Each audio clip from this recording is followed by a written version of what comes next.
আল্লাহু আকবার, আল্লাহু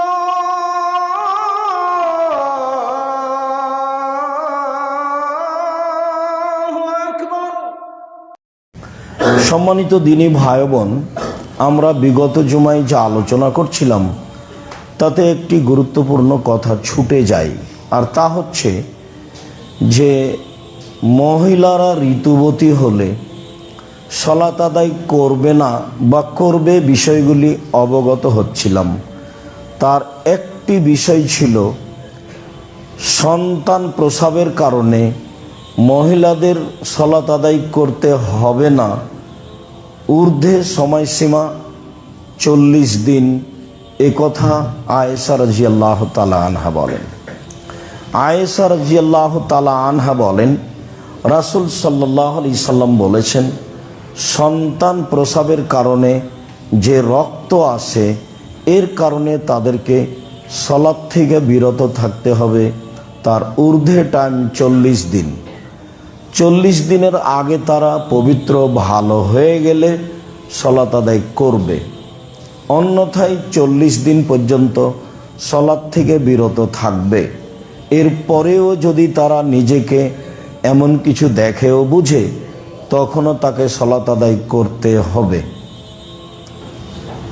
উম্মু সালমা রাদিয়াল্লাহু তাআলা আনহা বলেন, রাসূল সাল্লাল্লাহু আলাইহি ওয়াসাল্লাম বলেছেন, সন্তান প্রসবের কারণে মহিলারা 40 দিন সালাত থেকে বিরত থাকবে, বসে থাকবে। এ কথা রাসূল সাল্লাল্লাহু আলাইহি সাল্লাম বলেন। হাদিস দুইটি সহিহ এবং বিবরণটি যা আমরা আগে থেকে জেনে আছি তা ঠিক।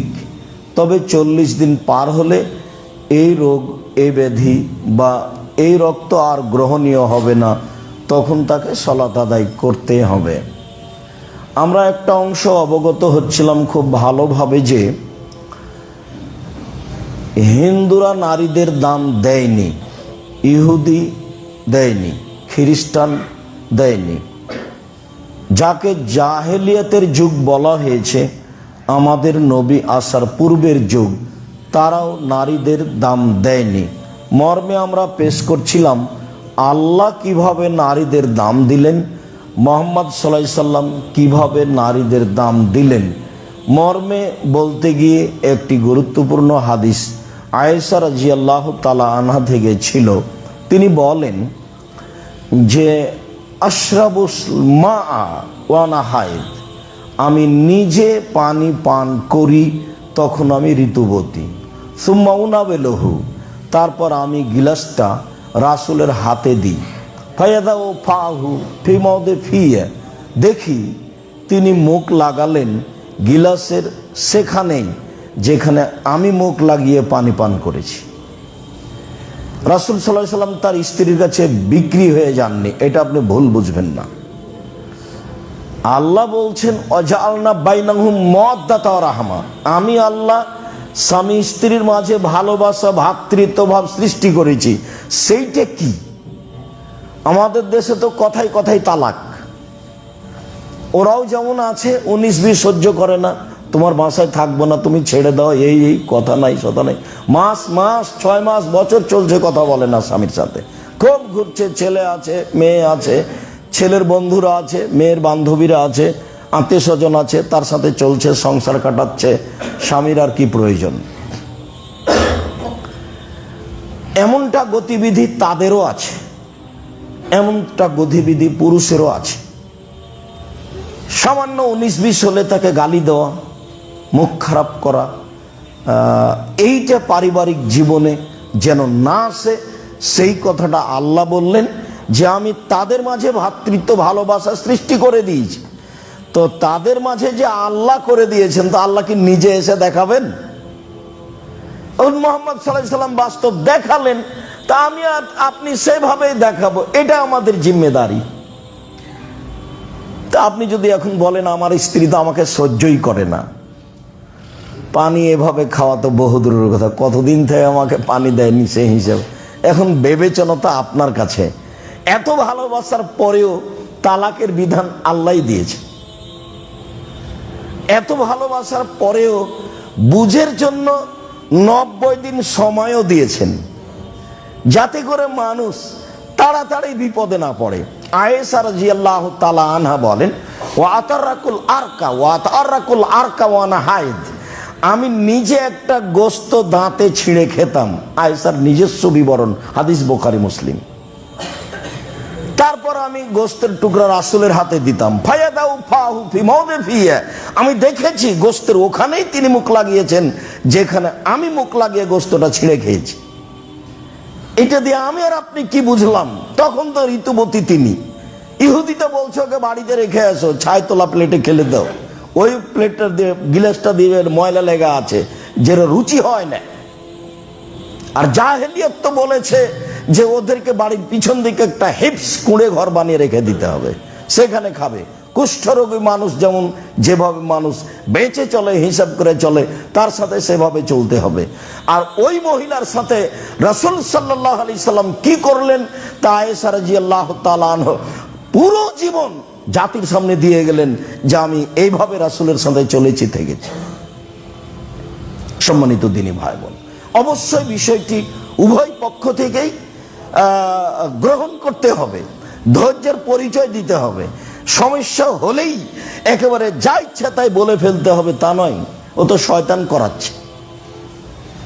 আপনি যখন বলেন ওও তখন বলে পাশাপাশি, তখন ভাবে দুইজনই যে ও কিছু বলতে পারে, আমি পারি না। আল্লাহ রাসূল বললেন যে জিজ্ঞাসা করা হলো বাঁচার পথ কি, তো বলছে আলজেমাল লেসানাক, মুখখান বন্ধ রাখো, বেঁচে যাওয়া, এটাই তো উত্তর। আল্লাহ রাসূলকে বলা হলো বাঁচার পথ কি, তাহলে বাঁচার পথ কি মানে জাহান্নাম থেকে বাঁচার পথ কি, বাঁচার পথ কি মানে সমাজ থেকে বাঁচার পথ কি, বাঁচার পথ কি মানে ঝামেলা থেকে বাঁচার পথ কি? তো উত্তর কি বললেন? মুখখান বন্ধ রেখো, এটাই তো 1 নম্বর কথা। আর 2 নম্বরে বললেন জরুরি প্রয়োজন ছাড়া বাড়ি ত্যাগ করা হবে না। আপনারই হবে না তা আপনার বউ বেটি বহুদূরের কথা। এই যে দিন রাত সিঁড়িতে উঠছে, এটাই। মহিলাগুলো কি সবই হিন্দু? এগুলো কি সবই ইহুদি খ্রিস্টানের? এদের কি কারো বাপ নেই? এর কি কারো স্বামী নেই? এদের কি কারো ভাই নেই? এই সমাজই, এই পিতাই, এই ভাই, এই স্বামী নারীদেরকে একেবারে মাটিতে মিশিয়ে দিয়েছে, কুকুর শ্রীগালে পরিণত করেছে। এরাই অসভ্য। ও তো দামি সম্পদ। আল্লাহ রাসূল বলছেন আল মারাতু আওরা, মহিলা হচ্ছে ঢেকে রাখা বস্তু, ঘেরে রাখা বস্তু, সম্মানী বস্তু, ওর একটা দাম আছে। ওই যদি নিজেই রাস্তা রাস্তায় গড়ে বেড়াই, সবার সামনে খালি হয়ে ঘুরে, তো ওর দাম কে দিবে? ও তো ইবলিসের সাথে আছে। দেখুন ঠেকাবে কে? ঠেকাবে তার বাপ। ঠেকাবে কে? ঠেকাবে তার স্বামী। আল্লাহ রাসূল এটাই কথা বলছেন। তা আমাদের পক্ষ থেকে আর কি করার আছে? সম্মানিত দিনী ভাই বোন, রাসূল সাল্লাল্লাহু আলাইহি সাল্লাম যথাযথভাবে নারীকে মূল্যায়ন করেছেন। আয়েশা রাদিয়াল্লাহু তাআলা আনহা এবং উম্মে সালমা বা স্ত্রীর মাধ্যমে তা বাস্তব জাতির কাছে দিয়ে গেছেন। আল্লাহ তাআলা নারীদেরকে যথাযথভাবে মূল্যায়ন করেছেন, যেভাবে করা লাগে, অর্থ সম্পদ দিয়ে, মান সম্মান দিয়ে, ইজ্জত আবরু দিয়ে। আল্লাহ অনেক কিছু বলেছেন নারীদের ব্যাপারে, বিস্তারিত বিবরণ। কিভাবে কথা বলবে, কিভাবে চলবে, কিভাবে রাস্তায় হাঁটবে, তার বিবরণ আল্লাহ নিজে দিয়েছেন নারীকে লক্ষ্য করে। অথচ ইহুদি বলছে ও কিছুই না, ও তো ডাইনি, স্বামীকে খেয়ে নাই। আর খ্রিস্টান যা বলছে তো বলছে, যা আপনারা জানেন। হিন্দুরা যা করেছে তা করেছে, যা করছে তা করছে, তা তো আপনারা জানেন। সাত করে বাজনা দিয়ে, বিবাহ শাদী দিয়ে বিদায় করে দিয়েছে, টাকা পয়সা দিয়ে। আর কোনোদিন এখানে এসে অর্থ সম্পদ চাইবা না, চিরদিনের জন্য বিদায় হয়ে যাও। কান্নাকাটি যাই হোক, জমি জায়গা হবে না। কান্নাকাটি যাই হোক, বাড়ি ঘর হবে না। আল্লাহ বলছেন ভাই বোন মিলে হিসাব করে ঢাকা শহরের বাড়ি ভাগ করে নিবে। আল্লাহ বলছেন, আল্লাহর নবী বলছেন, এবং বিষয়টি শক্তভাবে দেখা হয়েছে। জমি অর্থ সম্পদ বাড়িঘর বোনকে দেয় না, এটা শনি, রংপুর, দিনাজপুর, লালমিনহাট, নীলফামারী, কুড়িগ্রাম, পঞ্চগড়, ঠাকুরগাঁ, গাইবান্ধা, জয়পুরহাট, বগুড়া, এসব ডিস্ট্রিক্টের লোক দেয় না বলে আমরা শুনি, উত্তরবঙ্গের লোক, দক্ষিণবঙ্গের লোক যথাযথ দেয়। হয়তো বা আপনি বলবেন আব্দুর রাজ্জাক সাহেব কাছাকাছি সবাই একই, হ্যাঁ হতে পারে। আর মনে হয় যেন এত দামি সম্পদ বোনকে দিয়ে দেবো, ভগ্নিপতি ভোগ করবে, কেমনে হয়? এটা আমার আর আপনার কিছু করার নাই, এ তো বিধান উপর থেকে। এখানে আমার আর আপনার কিছু করার নাই, এ তো বিধান উপর থেকে, আল্লাহর সরাসরি বিধান, মেনে নেওয়াতে কল্যাণ আছে। তখন আমি ওই ছেলেটাকে বলেছি যে তোমার পিতাকে যদি আমি কুকুর শ্রীগালের চেয়ে খারাপ প্রমাণ করতে না পারি, জাতির সামনে আমি কোথায় বলবো না? তোমার দাদা মারা গেছে আজ থেকে 10 বছর আগে, এখন পর্যন্ত তোমার আব্বা তোমার ফুপুকে জমি বুঝিয়ে দেয়নি। তুমি তোমার আব্বাকে কালকে বলিও, আব্বা ভাগ্য নিয়ে এসেছে দুনিয়াতে, ভাগ্য ছেড়ে আসেনি। ভাগ্যে যদি জমিদারি থাকে জমিদারি করে খাবো, ভাগ্যে যদি ভিক্ষা করা থাকে ভিক্ষা করে খাবো। ফুফুর জমি খেয়ে বাঁচতে রাজি নই। আমি কি ভাগ্য ছেড়ে এসেছি? না আব্বা, আমি তো ভাগ্য ছেড়ে আসিনি, আমি তো ভাগ্য নিয়ে এসেছি। আর আপনারা তার জাজল্য প্রমাণ 2 বছর 5 বছর আগে দেখিয়েছিলাম, ও গাড়ি ঠেলতো, বেটা পিছন দিকে গাড়ি পিছন দিক থেকে ঠেলতো, আর বাপ ওই গরুর গাড়ির মতো চাকাওয়ালা সামনের দিক থেকে টেনে যেত, কাপড়ের বস্তা। দেখি সে আজকে বিত্তশালী। এটাই তো পৃথিবী। সম্মানিত দিনী ভাই বোন, মহান আল্লাহ বলেন, হাফিযু আলাস সালাওয়াত ওয়াস সালাতিল উস্তা। পৃথিবীর মানুষ, তোমরা 5 ওয়াক্ত সালাতকে গুরুত্ব সহকারে রক্ষা করো, বিশেষভাবে আসরের সালাত। যারা সরাসরি কোরআন হাদিস মানতে পারেনি তারা এরকম জায়গায় পিছে পড়ে গেছে। বিশেষভাবে আসরের সালাত মানে আসরের সালাতকে সময়ের সাথে সাথে পড়ার চেষ্টা করতে হবে। এটাই বেশি দামি সালাতের মধ্যে। কেন?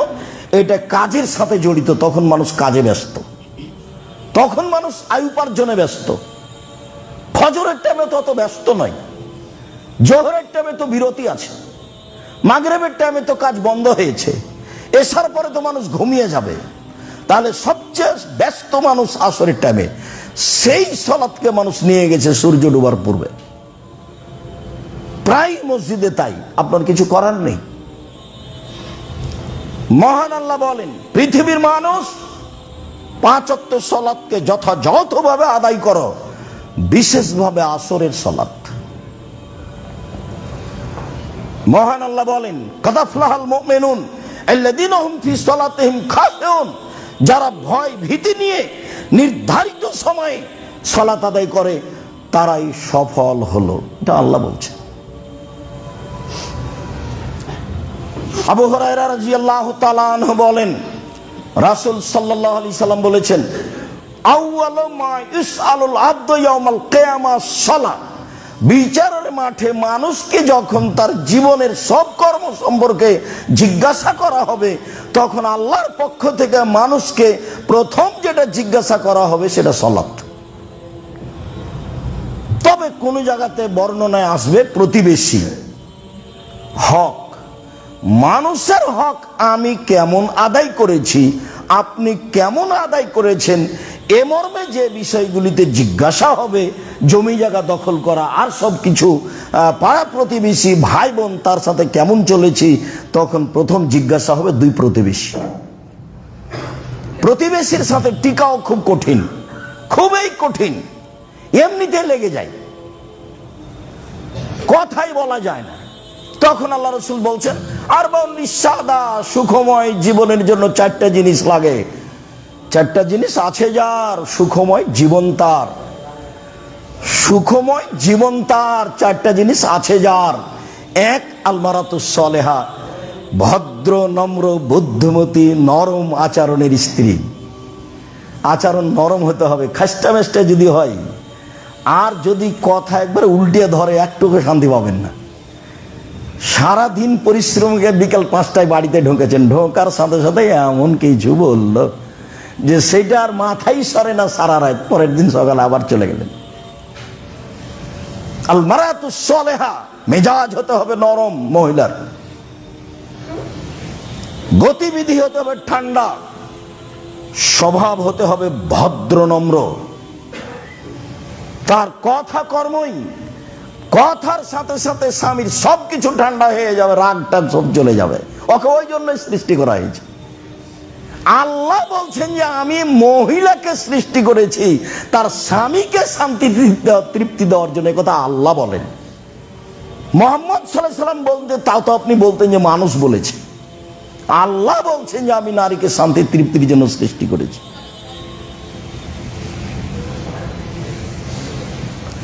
তো দুই, আর যার চলে প্রতিবেশী ভালো, যার সুখময় জীবন তার।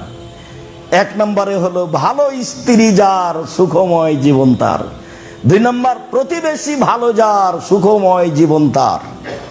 তিন, আল মারকাবুল হানি, একটা ভালো গাড়ি, সাইকেলটা চেন পড়ে না, গাড়িটা চাকা নষ্ট হয় না, উঠতেই চাকা নষ্ট হয়, মনে হয় যে গাড়িটা ছেড়ে রাস্তার গাড়িতে চলে যায়। কৃষক গাড়ি জমি চাষ শুরু করলে গরুটা শুয়ে যায়, কাজ করে না। তো আল্লাহ রাসূল বলছেন আল মারকাবুল হানি, একটা ভালো বাহন। চার, আল বাইতুল ওয়াসে, প্রশস্ত ঘর। অন্তত মেহমান যেখানে বসবে সেটা প্রশস্ত হতে হবে। কি সুবিধা! মুহাম্মদ সাল্লাল্লাহু আলাইহি সাল্লাম কিভাবে সংসার করলেন। উমর রাদিয়াল্লাহু তাআলা কুঁড়ে ঘরে বসবাস করে অর্ধ পৃথিবী পরিচালনা করলেন, তখনও বাড়ি ঘর তেমন নেই। ওই মুহাম্মদ সাল্লাল্লাহু আলাইহি সাল্লাম বলছেন, যিনি খাটে শুয়ে থাকেন, যেই খাটে দড়ির সাথে এ করা আছে, সাজানো আছে, সেখানে বিছনা কেথা নেই, তিনি উঠে বসলেন। আব্দুল্লাহ ইবনে মাসউদ বলছেন, উঠে যখন বসলেন দেখলাম গায়ে পিঠে একবারে দড়ি সুতনির দাগে পরিপূর্ণ হয়ে আছে। তো আমি বলছি, আপনি একটু ভালো কিছু করলে হয় না? আমি আব্দুল্লাহ ইবনে মাসউদ বললাম। তখন বলছে যে ভালো কিছু করে কি করবা, এটা তো করলো ইহুদি খ্রিস্টান, তারাই তো করছে, আমরা আর কি করব। তখন বলছেন আব্দুল্লাহ ইবনে মাসউদ, কুন ফি দুনিয়া কান্নাকা গরীব, তুমি দুনিয়াতে থাকো তুমি যেন অপরিচিত, ও আবের সাবিলিন, তুমি যেন পথিক, আছি নেই। তিন, উদ্দা নাফসাক মিন আহলিল কবরে, নিজেকে কবরের সদস্য ভেবো। 24 ঘন্টা ভাববে আমি কোথাকার সদস্য, কবরের সদস্য। বড় বড় সদস্য ভেবে লাভ নেই। এই কথা মুহাম্মদ সাল্লাল্লাহু আলাইহি সাল্লাম উত্তরে বললেন। তারপরেও তিনি বলছেন যে একটা প্রশস্ত ঘর লাগবে, মানে প্রশস্ত ঘরে জীবিকা নির্বাহ কি আছে, শান্তিপূর্ণ আছে, ভালো আছে। নইলে মুহাম্মদ সাল্লাল্লাহু আলাইহি সাল্লাম এভাবে কেমনে বলেন? আগেকার মানুষের, ধনী মানুষের বাড়িতে কাচারি ঘর থাকতো, বিশাল লম্বা কাচারি ঘর, ওখানে লোকজন আসতো বসতো। মুহাম্মদ সাল্লাল্লাহু আলাইহি সাল্লাম ওইটাই বলছেন, চারটে জিনিস আছে যার, সুখময় জীবন তার। এক, ভালো স্ত্রী। দুই, ভালো প্রতিবেশী। তিন, ভালো গাড়ি। চার, প্রশস্ত ঘর। এভাবেই বলছে। আবু হুরায়রা রাদিয়াল্লাহু তাআলা আনহু বলেন, মানুষকে প্রথম যেটা জিজ্ঞাসা করা হবে সেটা সালাত।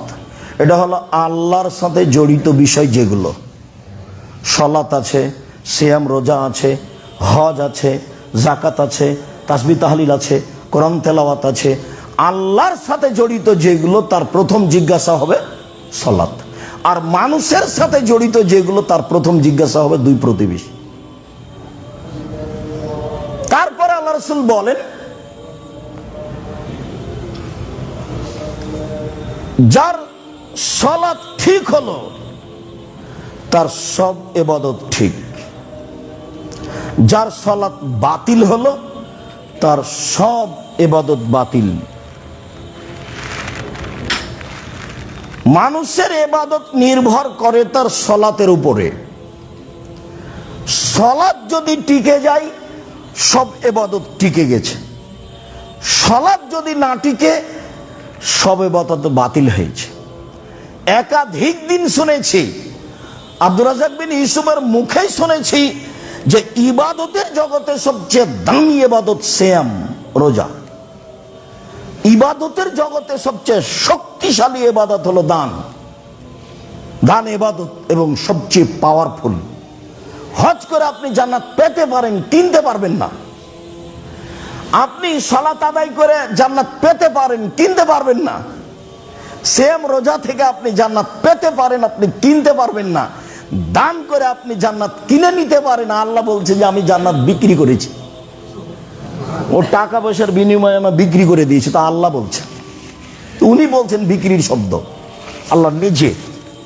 তা আমি আর আপনি কিনতে পারি কি করে? যেহেতু আল্লাহ বিক্রি করে দিয়েছেন, তা আমি আর আপনি কিনি, তাহলে পথেটে। এরপরেও যদি বিচারের মাঠে সালাত না টিকে, তাহলে কোন ইবাদত টিকবে না, সব বাতিল হবে। এক ভিন্ন ধরনের ইবাদত।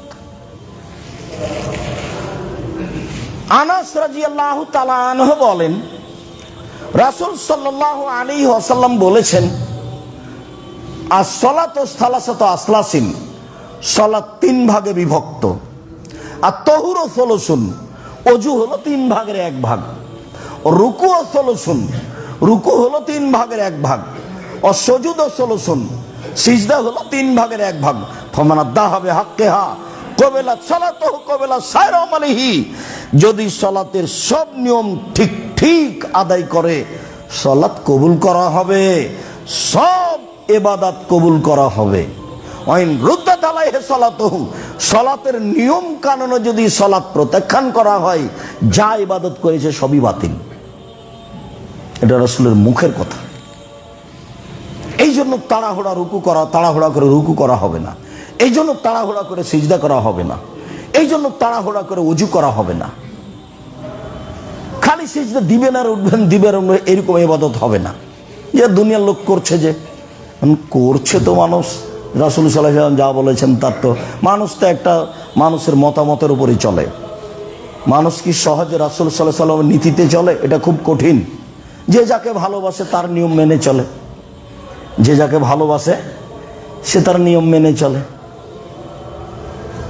তো সম্মানিত দ্বীনী ভাই বোন, সালাত এমন একটি ইবাদত যার উপরে নির্ভর করে অন্যান্য ইবাদত।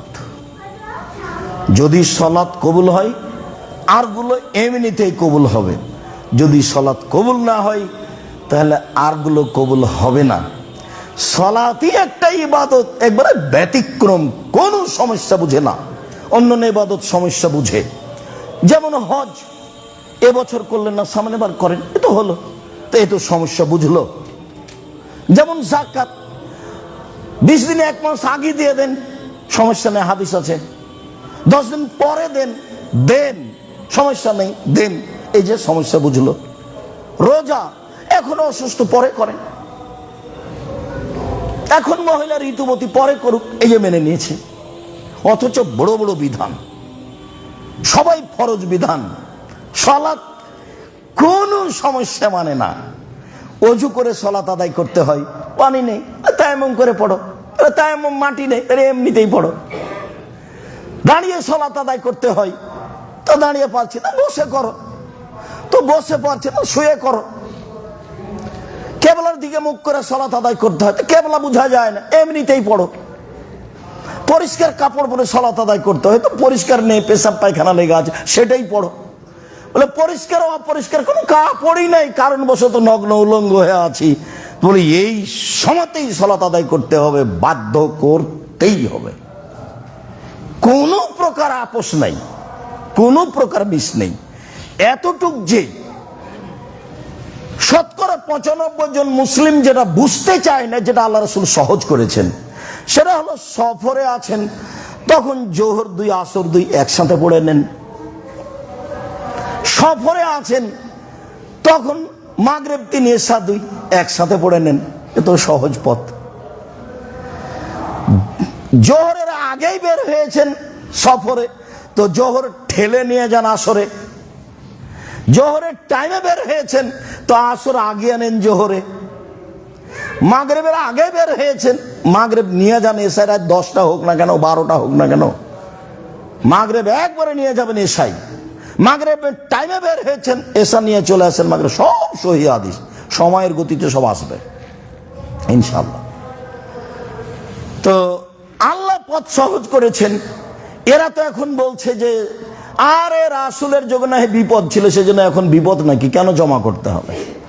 আবার বলছে কেন কসর করতে হবে? আল্লাহ নবী বলছেন এটা আল্লাহর পক্ষ থেকে দান, তুমি দানটা নিবে না কেন? আল্লাহ বলছেন যে ঠিক আছে, আমি তোমাকে এটা করে দিলাম, সাদকা করে দিলাম, নাও। এটা 4 ছিল, আমি 2 করে দিয়েছি। ঠিক যেটা আল্লাহর পক্ষ থেকে নেওয়া, যেটা দেওয়া হয়েছে, যেটা নেওয়া উচিত, এটাই সুন্নাত। আবু হুরায়রা রাদিয়াল্লাহু তাআলা আনহু বলেন, রাসূল সাল্লাল্লাহু আলাইহি ওয়াসাল্লাম বলেছেন, as-সালাওয়াতুল খামস, 5 ওয়াক্ত সালাত, ওয়াল জুমাতু ইলাল জুমা, গত জুমা থেকে এই জুমা, ও রমাদান ইলা রমাদান, গত রমাজান থেকে সামনে রমাজান, মুকাফফিরাতুন, সব পাপ ক্ষমা। গত জুমায় পড়েছি সালাত, এই জুমাও পড়ব, মধ্যের পাপ নেই, গেছে। গত রমাজানে করেছি সিয়াম, এই রমাজানে করব, মধ্যের পাপ গেছে। জোহরের পড়েছি, আসরের পড়ব, মধ্যের পাপ মিটে গেছে, সব শেষ। কখন? এজাজতনে বাতিল কাবায়ের, যখন কাবিরা গুনাহ থেকে বেঁচে থাকবে তখন। কাবিরা গুনাহ এভাবে শেষ হয় না।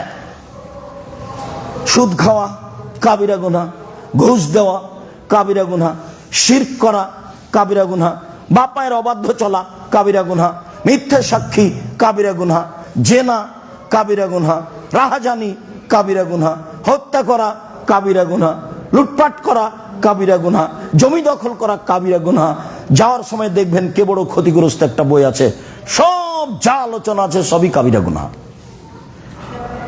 তো মানুষ যদি কাবিরা গুনাহ থেকে বেঁচে থাকে, তাহলে মধ্যে যা হয়েছে তা মিটে যায়, মধ্যে যা হয়েছে তা মিটে যায়। তো কাবিরা গুনাহের জন্য কি করতে হবে? অনুতপ্ত হয়ে আর করব না বলে স্বীকৃতি দিয়ে বলতে হবে আস্তাগফিরুল্লাহ ওয়া আতুবু ইলাইহি, বলতেই থাকতে হবে। মুসা আলাইহিস সালাম এক থাপড় দিয়ে তো মানুষ মারলেন, ফেরাউন তো যা বলল তা বললই। মুসা আলাইহিস সালাম প্রথমে ফেরাউনকে বললেন স্বাধীনতা ফিরিয়ে দেন, স্বাধীনতার খুব দাম আছে। একবারে গিয়েই মুসা আলাইহিস সালাম প্রথম বাক্য ফেরাউনকে বলছে স্বাধীনতা ফিরিয়ে দেন, মানে বনী ইসরাইলকে ছেড়ে দেন, দাস দাসী করে রেখেছেন কেন? তো এখন ফেরাউন কি বলবে? এখন ফেরাউন বলছে, ও তোমাকে তো আমি লালন পালন করেছি, তুমি তো আমার মাঝে বহুদিন ছিলে, শিশুকালে আমি তোমাকে লালন পালন করেছি, যেগুলো করেছে সেগুলো এখন বলতে লাগলো। তারপরে তুমি তো আমার মাঝে বহুদিন ছিলে, আরে তুমি তোমার কর্ম করেছো, যা করেছো, তুমি থাপ্পড় দিয়ে মানুষ মেরেছো, তুমি বড় অকৃতজ্ঞ। একসাথে এতটি বাক্য বলে থামলো ফেরাউন। তখন মুসা আলাইহিস সালাম বলছেন, হ্যাঁ আমি যা করেছি তা করেছি, তখন আমি ভুল পথে ছিলাম, মানে আমি থাপ্পড় দিয়ে মানুষ মেরেছি, আমি তোমার ভয়ে দেশ ছেড়েছি, আমার প্রতিপালক আমাকে জ্ঞানে গুণে পূর্ণ করেছেন, তিনি আমাকে নবী করেছেন, তুমি আমার প্রতি অনুগ্রহ করেছ, অনুগ্রহ করে তুমি আমাকে খোটা দিয়েছ, খোটা দিয়ে তুমি বনী ইসরাইলকে দাস দাসীতে পরিণত করেছ, তুমি বড় উদ্ধত স্বৈরাচার সীমা লঙ্ঘন করেছ। এই পর্যন্ত মুসা আলাইহিস সালাম বললেন। দাওয়াত সরকারকে দিতে হবে, পদটা দখল করতে হবে না, পদটা দখলের জন্য চেষ্টা করতে হবে না, হলো বোকামি, তখন হবে মারামারি। ওকে বলতে হবে আপনি ঠিক হন। এই যে ফেরাউনের চেয়ে দাম্ভিক, বদ, স্বৈরাচার, জুলুমবাজ পৃথিবীর ইতিহাসে কেউ নেই। সেখানে সেখানে মুসা আলাইহিস সালাম এইভাবে কথা বলছে। আবু হুরায়রা রাদিয়াল্লাহু তাআলা আনহু বলেন, রাসূল সাল্লাল্লাহু আলাইহি ওয়াসাল্লাম বলেছেন, আর আইতুম ইন্না বাবিকুম ফি নাহারিন ইয়াগতাসিলু ফিহি কুল্লা ইয়াউমিন খামসা মাররা আও খামসান। আচ্ছা তোমরা কি মনে করো, সঙ্গী সাথীকে বলছে, আচ্ছা সঙ্গী সাথী তোমরা কি মনে করো, তোমাদের বাড়ির সামনে যদি একটা নদী থাকে, সেখানে যদি 5 বার গোসল করো, হালিয়াবকামিন দারানিহি শায়দ, তাহলে কি গায়ে ময়লা থাকবে? মানে বেশি পরিষ্কার করলে তো ময়লা থাকে না, তাহলে কি ময়লা থাকবে? তাহলে লায়াবকামিন দারানিহি শায়দ, জি না, তা তো থাকবে না। স্বীকৃতি নিলেন, তা তো থাকবে না। তখন আল্লাহ রাসূল বলছেন, ফাযালিকা সালাওয়াত মিসলু যালিকা সালাত ইয়ামহুল্লাহু বিহিনাল খাতায়া। এই 5 ওয়াক্ত সালাত দিয়ে আল্লাহ সব পাপ মিটিয়ে দিবেন, মধ্যে যেগুলো ছিল সেগুলো গেছে, কাবিরা গুনাহ ব্যতীত যা হবে ওইখানে বাক্যটা ছেড়ে এসেছি। তো মুসা আলাইহিস সালাম এক থাপ্পড় দিয়ে মানুষ মারলেন, এখন মরা পর্যন্ত বলতে থাকলেন রব্বি ইন্নী জালামতু নাফসি ফাগফিরলি, হে আমার প্রতিপালক আমি ভুল করেছি, আমাকে মাফ করো। আল্লাহ বললেনও যে আমি মাফ করে দিলাম, এর পরেও বিচারের মাঠে যখন আমরা যাব তার কাছে, যে আপনি তো খুব দামি মানুষ, আল্লাহর সাথে কথা বলেছেন, এমন তো কেউ সুযোগ পায়নি। সরাসরি বিশাল সব দামি মানুষ আপনি, আপনার সম্মান ভাবাই যায় না। আল্লাহর নবী বলছেন সবাই যখন কিয়ামতের মাঠে অজ্ঞান হয়ে যাবে তখন সর্বপ্রথমে আমার জ্ঞান ফিরবে। জ্ঞান ফিরলে আমি দেখব মুসা আলাইহিস সালাম আল্লাহর আরশ ধরে ঝুলছেন, তখন তার জ্ঞান পূর্ণ। তো আমি বলতে পারছি না মুসা আলাইহিস সালামের জ্ঞান কি আমার আগেই ফিরেছে, না তুর পাহাড়ে অজ্ঞান হয়ে গেছিলেন সেটা শোধ হয়ে গেছে, আজকে অজ্ঞানী হননি। বুঝতে পারেননি কথা মনে হয়। যখন সবাই দাবি জানিয়েছিল আপনাকে মানবো আল্লাহ বলে, মুসা একটু আল্লাহকে দেখাও না, তাই কি আর দেখা যায়? না দেখালে তোমাকে মানতে পারছি না। তাহলে ঠিক আছে চলো তুর পাহাড়ে, ওই পাহাড়ে চলো, দেখো ওইদিকে, দেখো তো ওইদিকে তাকিয়ে আছে, একটা বিদ্যুৎ হওয়াতে সব অজ্ঞান হয়ে গেছে, সবাই এখন মরে পড়ে আছে। তখন মুসা আলাইহিস সালাম বলছেন আল্লাহ আরো তো বিপদ হলো, এখন তার আমি বাড়ি যেতেই পারবো না, আমি কি জবাব দিব? তো তুমি এদের জীবিত করে দাও, তাহলে আর একবার কিয়ামত দেখেছে সবাই। এখন মুসা আলাইহিস সালাম তার মধ্যে ছিলেন। তো মুসা আলাইহিস সালাম সেদিন অজ্ঞান হয়েছিলেন, তাহলে কি সেদিন তিনি অজ্ঞান হয়েছিলেন সেটাই হয়ে গেছে, আজকে তিনি হননি? আমি মুহাম্মদ সাল্লাল্লাহু আলাইহি সাল্লাম নিশ্চিত বলতে পারছি না তিনি এভাবে বলে গেছেন। তিনি কি আসলে অজ্ঞান হননি, না আমার আগেই তিনি চেতনা ফিরিয়ে পেয়েছেন? তা আমি বলতে পারছি না। এই কথা মুহাম্মদ সাল্লাল্লাহু আলাইহি সাল্লাম বলেন, 5 ওয়াক্ত সালাত আদায় করলে তোমাদের গায়ে ময়লা থাকবে কি না? তো ঠিক 5 ওয়াক্ত সালাত আদায় করলে মানুষের পাপ মিটে যাবে, এই কথা রাসূল সাল্লাল্লাহু আলাইহি সাল্লাম বলেন। 5 ওয়াক্ত সালাতের অনেক গুণ। আল্লাহুম্মা সাল্লি আলাইহি আল্লাহুম্মা বারিক আলাইহি। আলহামদুলিল্লাহ ওয়াহদা ওয়াসসালাতু ওয়াসসালামু আলা মান লা নাবিয়্যা বাদা। আবু হুরায়রা রাদিয়াল্লাহু তাআলা আনহু বলেন রাসূল সাল্লাল্লাহু আলাইহি সাল্লাম বলেছেন, আলা আদুল্লুকুম মা ইয়ামহুল্লাহু বিহিল খাতায়া ওয়া বিহি দারাজাত। এই হাদিসটা আমরা এখানে আলোচনার দ্বিতীয় খুতবায় শুনেছি। আমি কি তোমাদের একটা আমলের কথা বলে দিব না, যাতে পাপ মিটে যাবে, মান বেড়ে যাবে? তো সাহাবীগণ বললেন, বলেন সেটা কি? তো আল্লাহ রাসূল বললেন, ইসবাগুল ওযু, ভালো করে ওযু করা। 2 কাসরাতুল খুতা ইলাল মাসাজিদ, পায়ে হেঁটে মসজিদে যাওয়া। 3 ইন্তেজারুস সালাত বাদা সালাত, সালাতের পরে সালাতের অপেক্ষা করলে পাপ মিটে যাবে, মান বেড়ে যাবে। ফলাফলে আরো আছে যে হয়ে যাবে সেই দিনের মতো যেদিন তার মাতাকে জন্ম দিয়েছে, নিষ্পাপ হয়ে যাবে। ওযু করে যখন মানুষ সালাত আদায় করে তখন মানুষ নিষ্পাপ হয়ে যায়। যেমন ওযুর হাদিসে একটা হাদিস শুনেছি, জাল ওযু ইয়াহদু মা কানা কাবলাহু, ওযু অতীতের সব পাপকে মিটিয়ে দেয়। তো সালাতও সব পাপকে মিটিয়ে দেয়, এই ক্ষমতা আল্লাহ তাআলা সালাতের মধ্যে দিয়েছেন। মুহাম্মদ সাল্লাল্লাহু আলাইহি সাল্লাম সেভাবেই বলেছেন। তো এখন সালাত কবুল হওয়া না হওয়া সেটা আমাদের বিষয়, আমরা যেভাবে জানবো বুঝবো সেভাবে আমলের চেষ্টা করব ইনশাআল্লাহ। আব্দুল্লাহ ইবনে মাসউদ রাদিয়াল্লাহু তাআলা আনহু বলেন, একজন লোক আসাবা মিন ইমরাতিন কবলাতান, কোন নারীর সাথে অশ্লীল কাজ করে বসে বা অশ্লীল কাজের কাছাকাছি এরকম কিছু। তারপরে ও রাসূলের কাছে আসলো, এসে বলল যে আল্লাহর নবী আমি এই অন্যায় করেছি। তো আল্লাহ রাসূল তাকে কিছু বললেন না। বিষয়টা তার কাছে জিজ্ঞাসা করলেন না, কি হয়েছে, কি ঘটনা, কিছু বললেন না। তো কিছু যখন বললেন না, তো লোকটি রাসূল সাল্লাল্লাহু আলাইহি সাল্লামের সাথে সালাত আদায় করলো। যখন ও সালাত আদায় করলো, তখন রাসূল সাল্লাল্লাহু আলাইহি সাল্লাম বলছেন যে তুমি যে অন্যায় করেছো, এ অন্যায় সালাতের কারণে আল্লাহ মিটিয়ে দিয়েছেন। ফাগাফার আল্লাহু লাকা বিহাজা, এই সালাতের মাধ্যম দিয়ে আল্লাহ তোমার ওটা মিটিয়ে দিয়েছে। তখন ওই ব্যক্তি বা অন্য ব্যক্তি বলছেন, আল্লাহর নবী, আলিয়া হাদা মাখসুস, এটা কি আমার জন্য খাস? তখন আল্লাহ রাসূল বলছেন, না না, লে জামিয়ে উম্মতি কুল্লিহিম, আমার সব উম্মত, সবাই, কেউ যদি চূড়ান্ত কাবিরা গুনাহে না যায় তাহলে তার সালাতের মাধ্যমে সব মাপ। আবার আনাস রাদিয়াল্লাহু তাআলা আনহু বলেন, যা রাজুলুন লিন নবী সাল্লাল্লাহু আলাইহি সাল্লাম ওয়া কালা ইন্নী আশাদ্দু হাদ্দান ফাকিমহু আলাইয়া, একটা লোক এসে বলছে, আল্লাহ রাসূল, আমি এমন একটা অপরাধ করেছি যাতে আপনাকে শাস্তি দিতে হবে, অতএব আপনি আমাকে শাস্তিটা দিয়ে ফেলেন। তখন আল্লাহ রাসূল তাকে কিছু বললেন না। ফাহাজারাতি সালাত, ইতিমধ্যে সালাতের টাইম হয়ে গেছে। ফাসাল্লামা নবী সাল্লাল্লাহু আলাইহি সাল্লাম, লোকটি রাসূলের সাথে সালাত আদায় করলো।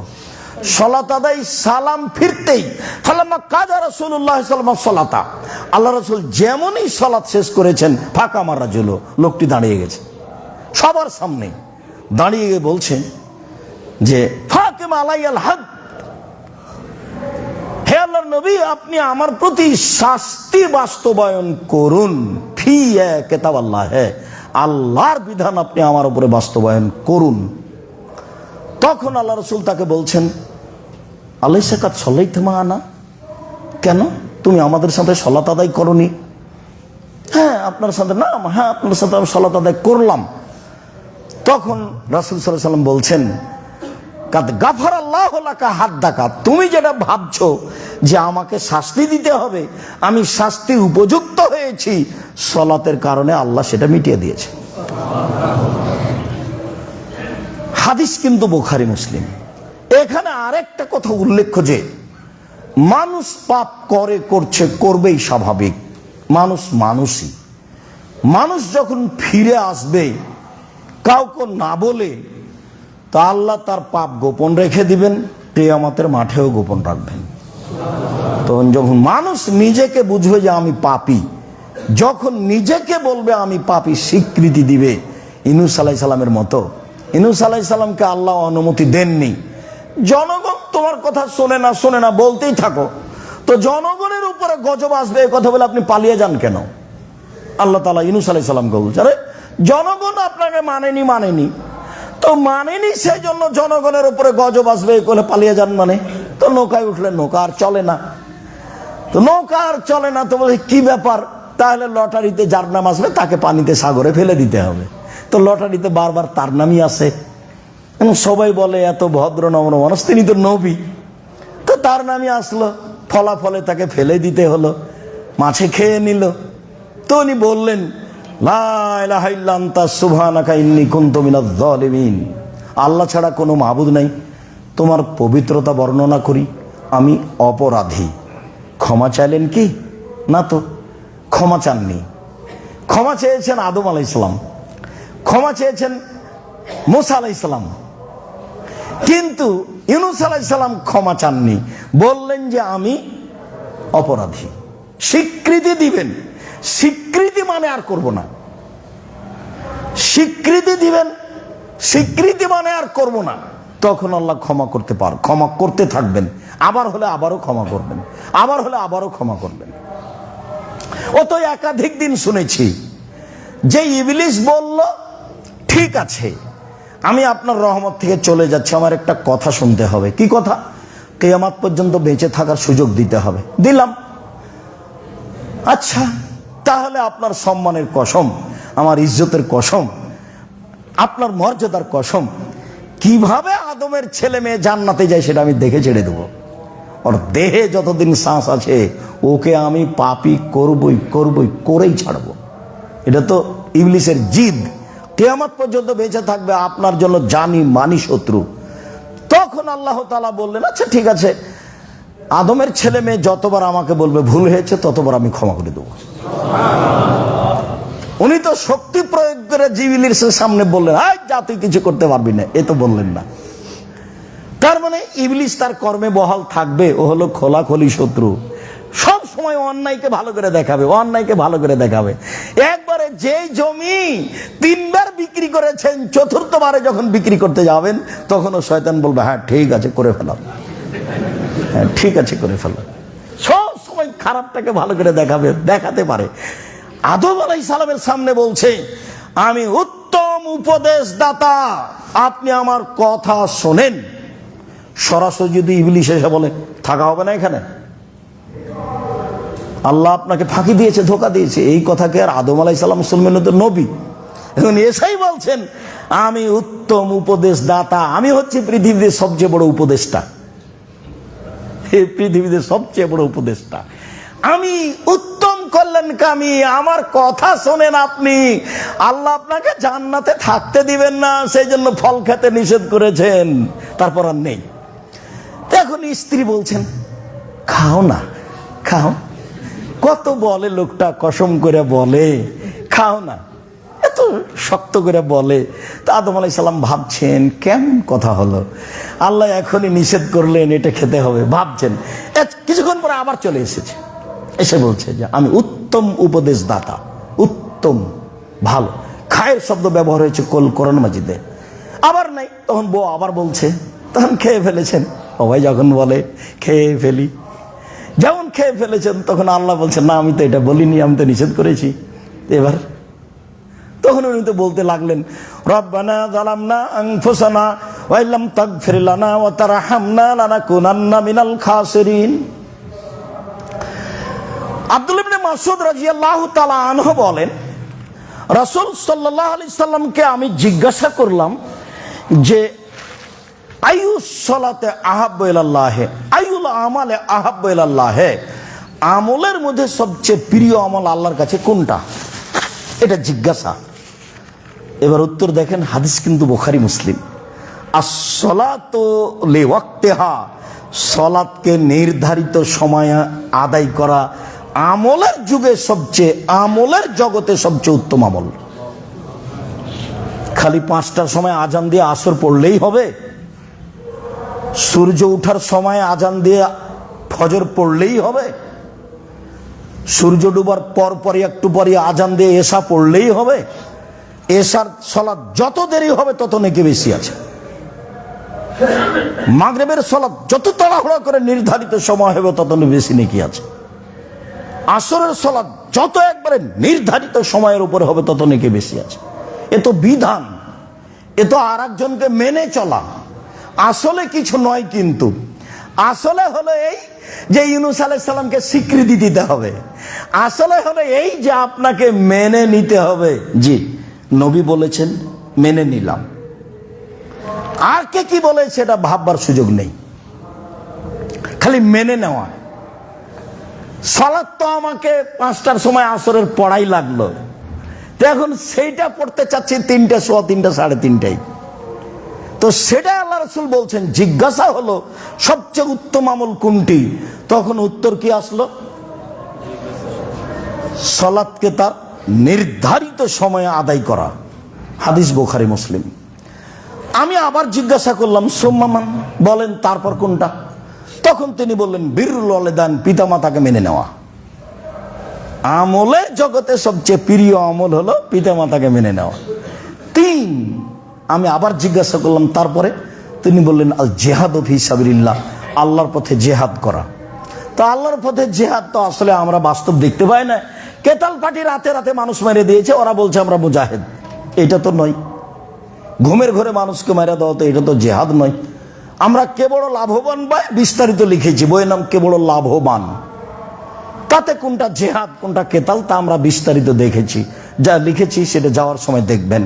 বলছিলাম দিনী ভাই বোন, রাসূল সাল্লাল্লাহু আলাইহি সাল্লাম সবচেয়ে প্রিয় আমল কোনটা দেখালেন সেটা যেন মাথায় থাকে। as-salatu li-waqtiha, সালাতকে তার সময়ে আদায় করা।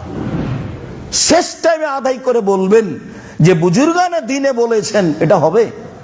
শেষ টাইমে আদায় করে বলবেন বড় হুজুরেরা কি জানতেন না আপনি সব জানেন? আমি কিছুই জানি না, আপনি জানেন। আপনি এখন এখান থেকে বের হয়ে আপনি রিয়াদুস সালেহিন বই পড়েন, এখান থেকে বের হয়ে বাংলা বুখারী বই পড়েন, এখান থেকে বের হয়ে বাংলা মুসলিম পড়েন। যেইটা আপনার কাছে সিদ্ধান্ত আসবে বিবেচনায় সেটাই করবেন, তবে কোনো জায়গাতে ভালোবাসা রেখে করবেন না। ভালোবাসা মানুষকে বোকা বানায়, ভালোবাসা মানুষকে বোকা বানায়। একবার যদি কোনো মেয়েকে ভালোবেসে ফেলেন, জাহান্নামে ঢোকানো ছাড়া পর্যন্ত আপনি থাকতে পারবেন না। সবসময় পাপটা দেখবেন ভালো, পাপটা দেখবেন ভালো, পাপটা দেখবেন ভালো। সুন্দর করে সাজিয়ে নিচ্ছে যে ওই সময়তে আসিও কথা হবে, ওই সময়তে কথা বলে বলো। আপনি ঠিক ওই সময়তে প্রস্তুত, আপনি ঠিক ওই সময়তে চলে গেছেন। শয়তান এমন পাগল বানালছে, মনে হচ্ছে আপনি একটা আস্ত পাগল। এটা ইবলিসের কাজ। ও তো ওয়াদা করে নিয়েছে রাসূল আল্লাহর সামনে। বিবেচনা ছাড়া তো আপনি ভালোবাসা দিয়ে কাজ করলে নির্ধারিত সময়ে সালাত আদায় করতে পারবেন না। জাবের রাদিয়াল্লাহু তাআলা আনহু বলেন, রাসূল সাল্লাল্লাহু আলাইহি সাল্লাম বলেছেন, বাইনাল আবদি ওয়া বাইনাল কুফরি তারকুস সালাহ। সালাত আদায় করে যে সে মুসলমান, সালাত আদায় করে না যে সে কাফের। হাদিস মুসলিম। জাবের রাদিয়াল্লাহু তাআলা আনহু বলেন, রাসূল সাল্লাল্লাহু আলাইহি সাল্লাম বলেছেন, আল আহাদুল্লাযী বাইনানা ওয়া বাইনাহুম, আমাদের মাঝে আর ইহুদি খ্রিস্টানদের মাঝে ওয়াদা অঙ্গীকার যেটা, আমাদের মাঝে আর ইহুদি খ্রিস্টানদের মাঝে তফাৎ যেটা, সেটা হলো সালাত। ওরা সালাত আদায় করে না, আমরা করি। ওরা সালাত আদায় করে না, আমরা করি। এই হলো সালাত। উবাদা ইবনে সামিত রাদিয়াল্লাহু তাআলা আনহু বলেন, রাসূল সাল্লাল্লাহু আলাইহি ওয়াসাল্লাম বলেছেন, আস-সালাওয়াতুল খামস, 5 ওয়াক্ত সালাত, ইফতারাদাহুন্না আল্লাহু তাআলা, আল্লাহ এটা ফরজ করেছেন। মান আহসানা ওযুহুন্না, কোন ব্যক্তি যদি সালাতের ওযুকে সুন্দর করে করে, ওয়া সাল্লাহুন্না লিওয়াক্তিহিন্না, সালাতকে তার যদি নির্ধারিত সময়ে আদায় করে, কথাটা কিন্তু বারবার আসছে, ফাসাল্লাহুন্না লিওয়াক্তিহিন্না, সালাতকে তার যদি নির্ধারিত সময়ে আদায় করে, ইন্নাস সালাতা কানাত আলাল মুমিনিনা কিতাবাম মাওকুতা, নিশ্চয় সালাত মুমিনের উপরে নির্ধারিত সময় লেখা আছে, আল্লাহ বলছে। এখন আল্লাহ নবী বলছেন তাকে যদি নির্ধারিত সময় আদায় করে, তারপরে বাক্যটা শোনেন, ওয়া আতাম্মা রুকুহুন্না ওয়া খুশুহুন্না, রুকু সিজদাটা ঠিক ঠিক করে, ভীতিটা ঠিক ঠিক দেখায়। অমনোযোগী হয়ে সালাত আদায় করলে হবে? 20 রেখাত তারাবি পড়ছেন, 10 রেখাতের পরে মাথায় হাতে বলছেন আল্লাহ সুবহানাহু, আরো 10 আছে, কখন যে হবে। বিরক্তির শেষ নাই। আর সিজদা দিলেন আর উঠলেন, দিলেন আর উঠলেন। কেরাত কমিয়ে দেন, কেরাত পড়েন অল আসর, অল আসর ইন্নাল ইনসানা লাফি খুসর ইল্লাল্লাযিনা আমানু ওয়া আমিলুস সালিহাত ওয়া তাওয়াসাউ বিল হক ওয়া তাওয়াসাউ বিস sabr। বাস রুকুতে চলে যান, রুকু ঠিক মতো করবেন, এবারে চাঙ্গা করে সুন্দর করে, সময় আসলে বিস্তারিত বলবো ইনশাআল্লাহ। সিজদা সুন্দর করে করেন, একবারে চাঙ্গা করে সুন্দর করে সিজদা করবেন। তারপরে আত্তাহিয়াত পড়ে সালাম ফিরে দেন, যদি না সময় থাকে দুরূদ পড়ে সালাম ফিরে দেন। সময় থাকলে পড়তেই থাকেন একবারে রব্বির হামহুমা কামা রাব্বায়ানি সাগীরা পর্যন্ত, যা আছে মুখস্থ সালামের পরে সব বলেন। সময় নাই, আত্তাহিয়াত দুরূদ পড়েই সালাম ফিরে দেন। কিন্তু আপনি রুকু এবং সিজদায় দুর্বলতা দেখাতে পাবেন না, এটা নিষেধ, কঠিনভাবে নিষেধ। সুন্দর করে আদায় করলো, ভয় ভীতি নিয়ে করলো। এখন আল্লাহ রাসূল বলছেন, কান আল্লাহু আলাল্লাহি আহাদুন, এবার আল্লাহর সাথে আমার একটা চুক্তি হয়ে গেল। যখন আমি সুন্দর করে রুকু সিজদা করলাম, তখন আল্লাহর সাথে আমার একটা চুক্তি হয়ে গেল যে ইয়াগফিরুল্লাহু, আল্লাহ তাকে ক্ষমা করে দিবেন। বাস, আল্লাহর সাথে চুক্তি ফাইনাল হয়ে গেছে, তিনি ক্ষমা করে দিবেন। আমার সাথে তো আর মুখামুখি চুক্তি হবে না। আল্লাহ তোমাকে বলবে না, হ্যাঁ ঠিক করে রুকু করো, জি করলাম, ঠিক করে সিজদা করো, জি করলাম, হ্যাঁ সালাম ঠিক করে করো, ব্রেক করলাম, আচ্ছা ঠিক আছে, এই যে হাতে হাত মিলাও, চুক্তি হয়ে গেল, জান্নাতে যাওয়া। এভাবে কি হবে আল্লাহর সাথে চুক্তি? আল্লাহ নবী বলছেন, যে রুকু সিজদা ঠিক ঠিক আদায় করলো, ভয় ভীতি নিয়ে সালাত আদায় করলো, কানা লাহু আলাল্লাহি আহাদুন, তার জন্য আল্লাহর সাথে চুক্তি হয়ে গেল, আইয়াগফিরাল্লাহু, আল্লাহ তাকে ক্ষমা করে দিবেন। এটা আল্লাহ রাসূল বলছেন। ওমাল্লাম ইয়াফাল, যেভাবে করে না, ফালাইসা লাহু আহাদুন আলাল্লাহি, তার সাথে আল্লাহর চুক্তি নেই। ইনশা আযাবাহু, চাইলে আল্লাহ এখন শাস্তি দিবেন, ও ইনশা গাফার, আল্লাহ চাইলে তাকে ক্ষমা করে দিবেন। আর চুক্তি নাই, কি করবেন সেটা আল্লাহর ব্যাপার। আর যদি আমি ঠিক ঠিক সালাত আদায় করি সময় মতো, তাহলে আমার তার সাথে কি হয়ে গেছে? চুক্তি হয়ে গেছে, মুখামুখি তার সাথে কোনো কথা হয় না। এখন মুহাম্মদ সাল্লাল্লাহু আলাইহি সাল্লাম বলছেন যে মসজিদ আল্লাহর ঘর, আমি যে মসজিদে বসতে চাচ্ছি, যার যে মালিক তার কাছে অনুমতি নাও। কিভাবে নিব? আমি তো আর বলতে পারি না আল্লাহ আমি আপনার ঘরে বসতে চাচ্ছি, এটা কি হবে? তো হবে না, তো হবে না। তো আপনি কিভাবে করবেন? অনুমতি নিবেন? 2 রাকাত সালাত, 2 রাকাত সালাত আদায় করেন, অনুমতি হয়ে গেছে।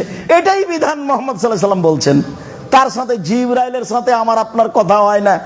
আয়েশা রাদিয়াল্লাহু তাআলা আনহা বলছেন, আল্লাহর নবী আমাকে বলছেন, আয়েশা হাজা জিবরাইল ইকুরেকা সালামা। আয়েশা, এই যে জিবরাইল তোমাকে সালাম দিল, এই যে জিবরাইল। একসাথে 2 জন আছেন, এক খাটের উপরে, এক বিছানে, এক লেপের নিচে 3 জন। মুহাম্মদ সাল্লাল্লাহু আলাইহি সাল্লাম, আয়েশা রাদিয়াল্লাহু তাআলা আনহা, জিবরাইল আলাইহিস সালাম, এক বিছানে, এক খাটের উপরে, এক লেপের নিচে 3 জন। এখন মুহাম্মদ সাল্লাল্লাহু আলাইহি সাল্লাম বলছেন, আয়েশা এই যে জিবরাইল তোমাকে সালাম দিল। তো আল্লাহ রাসূল তো এখানেই দেখাচ্ছেন, তো কই আয়েশা দেখতে পান না কেন? এখন আয়েশা রাদিয়াল্লাহু তাআলা বলছেন, ওয়া আলাইহিস সালাম ওয়া রাহমাতুল্লাহি ওয়া বারাকাতুহু, তার উপরে সালাম, তার উপরে শান্তি, তার উপরে সালাম, তার উপরে শান্তি। ফাতারা ওয়ালা নারা, আপনি তো দেখতে পান না, আমরা তো দেখতে পাই না। জিবরাইল তো আমাদের দেখতে পান, আমরা তো দেখতে পাই না। আপনি তো দেখতে পান, আমরা তো দেখতে পাই না। এক বিছানে জিবরাইলের সাথে আমাদের কথা হয় না সরাসরি, আল্লাহর সাথে কিভাবে সরাসরি কথা হবে? আল্লাহর পদ্ধতি এই। সম্মানিত দিনী ভাই বোন, আমরা আলোচনা করছিলাম সালাতের ফজিলত। সময়ের গতিতে আরো অনেক আলোচনা আছে সালাতের ফজিলতের ব্যাপারে, সালাতের মর্যাদার ব্যাপারে। আপাতত আজকের মতো এই পর্যন্ত বলে আমি আপনাদেরকে আন্তরিকভাবে অনুরোধ জানাচ্ছি যে ভুলেও কখনো তাড়াহুড়া করে সালাত আদায় করবেন না। তাড়াহুড়া দেখাবেন কোন জায়গায়? কিরাত। মনে থাকবে না মনে হয়? আরো যদি তাড়াহুড়া দেখাতে চান তাহলে আসেন, সূরা ফাতিহা পড়ার পরে বলবেন কাফ, রুকুতে চলে যান, এক আয়াত হয়ে গেছে। কাফ, এক আয়াত হয়ে গেছে। এক আয়াত হয়ে যায়নি, এক আয়াত হয়ে গেছে। দেখেন আয়াত দেওয়া আছে। আর না হলে বলেন মুদহাম্মাতান, এক আয়াত হয়ে গেছে। মানে আপনার ব্যস্ততার কথা আমি বলছি।